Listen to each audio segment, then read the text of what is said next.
Dans son dernier film, Daniele Vicari nous plonge dans les violentes émeutes qui avaient éclaté en marge du sommet du G8 à Gênes durant l'été 2001 et qui s'étaient soldées par la mort d'un jeune militant altermondialiste tué d'une balle en pleine tête. Le réalisateur italien revient en particulier sur l'assaut donné sur l'école Diaz, qui servait alors de dortoir et de point de rencontre pour des dizaines de manifestants et de journalistes. Qui ci sono dei problemi seri da affrontare. I treni per il deflusso che non ci sono. I genovesi che non ne possono più. Le film est très objectif dans la mesure où il est basé sur les procès-verbaux. J'espère vraiment que le public de Gênes ira le voir et appréciera l'objectivité du réalisateur. Émotionnellement, c'était difficile. Quand vous voyez dans le film les scènes de l'assaut, tout en sachant que cela s'est vraiment passé, vous êtes à peine capable de retenir vos larmes.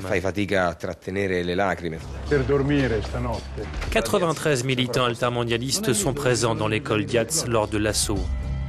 Ils reçoivent alors un déluge de coups de matraque, de pieds et de chaises, une violence extrême que le réalisateur a souhaité restituer telle qu'elle dans le film.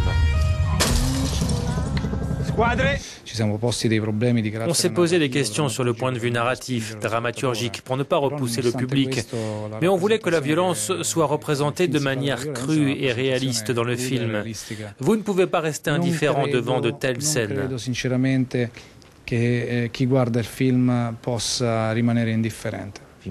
Ce n'est pas un film contre la police, c'est un film qui raconte, et si vous voulez, qui dénonce les actes de la police à ce moment-là et durant les jours qui ont suivi l'assaut.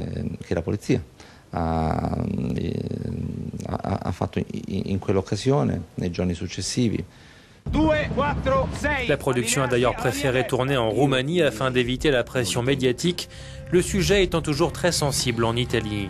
Des dizaines de policiers ont été condamnés dans cette affaire, dont certains au gradé. D'autres condamnations pourraient tomber, un procès étant toujours en cours. Fermatevi, basta!